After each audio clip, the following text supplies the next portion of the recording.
Now, for some perspectives on the developments in South Africa, I'm joined in studio by Paul Nantulya. He's a researcher for the National Defense University's Africa Center for Strategic Studies. Welcome back to Africa 54, Paul. Thank you, Vincent. It's great to be back. Yeah, so first, your reaction to the cabinet as it looks right now, that kind of reshuffling. What do you make of it? Yes, I mean, talking to people in South Africa, both close to the ANC and otherwise, it's quite clear that Ramaphosa had a number of things in mind. The first is he needs to balance the factions. The ANC is deeply divided between his supporters and supporters of the former president. And it's quite clear that he has an eye towards the elections of next year. He needs to keep those factions together. And that explains why a number of ministers who would ordinarily not have been appointed made it on his list. But he also scored some big wins, as you said in your skit, with Pravin Gordhan as head of enterprises to restore stability in state-owned enterprises. Then he also has Lindiwe Sisulu as foreign minister, and that is something that's going to be received very well on the African continent. Mm-hmm. And then you have Treasury with Nantulya Nene in there, which will restore the stability and independence of the Treasury, as well as the fiscal, the fiscus. Mm. So I think it's basically, positives and negatives. Yeah. But I think we need to remember that this is primarily a caretaker administration. Mm-hmm. Cyril Ramaphosa is completing Jacob Zuma's term. Sure. And so you're going to see the real cabinet change come in next year after he's gotten a mandate from the people through an election. Okay. So I still think that the jury is still out in terms of this tenuous balance between the reformers and those that would like to retain the status quo within the ANC. Is that strategy in having Dr. Nkosazana Dlamini Zuma in the presidency? Absolutely, because you see, ministries in the presidency, Batabile Dlamini, for instance, who's the president of the ANC Women's League, as well as Nkosazana Dlamini Zuma, those positions report and are directed by the president, and so they serve at the pleasure of the president. They're not, they're very different from the normal cabinet ministries. Yeah. So there's some kind of tactical compromise in terms of keeping them close and keeping them in. And again, it's being done towards an eye to the 2019 elections, as well as balancing the different factions in the ANC. Mm-hmm. Yes.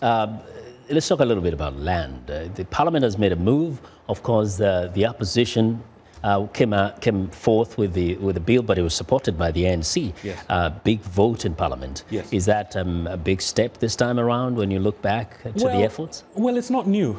Remember that the ANC made that policy in the Polokwane conference, which was 5 years ago. It made that policy of expropriating land without compensation. The policy wasn't implemented, and this is one of the reasons actually why Julius Malema left the ANC and formed the Economic Freedom Fighters. So it's sort of like an old policy position. However, it came up at the December conference, pushed by Jacob Zuma's allies.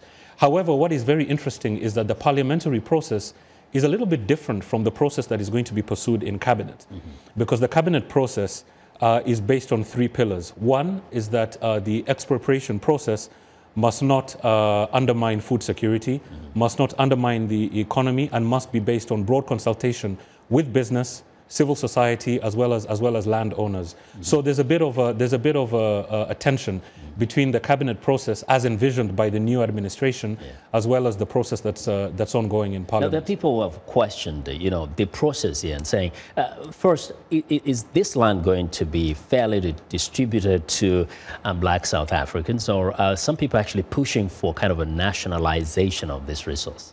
Well, I think it will be a more complex process than that, because what the cabinet is saying is certainly the transitional arrangements that are being done with the transition team. What they're basically saying is that this will be fallow land, unused land that they will take, and they will determine a price. So in other words, it will not be taken. It will not be based on market forces. They will, the state will determine the price.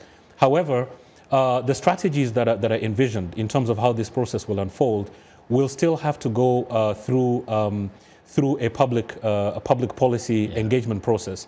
And the South African government has a way in which policies, basically, you have a white paper, the policies go to the public, to the different sectors and so on, and then you have that input, and then cabinet meets, and then it goes back to parliament. So we still have a couple of months to go. Now, we know that many South Africans, especially the poor South Africans, are actually based in the urban areas. They live in the urban areas. Does this address the real big issue, which is poverty in South Africa, and the big gap between the few wealthy people and these millions of poor South Africans? Yes, absolutely, and that's a great question. And again, going back to the policy that is envisioned, within cabinet, it's being framed within the context of a larger policy to address poverty, to address the water shortages in South Africa, because South Africa is a water-stressed country, and water stress in South Africa is directly tied to land dispossession as well as the aridity of land.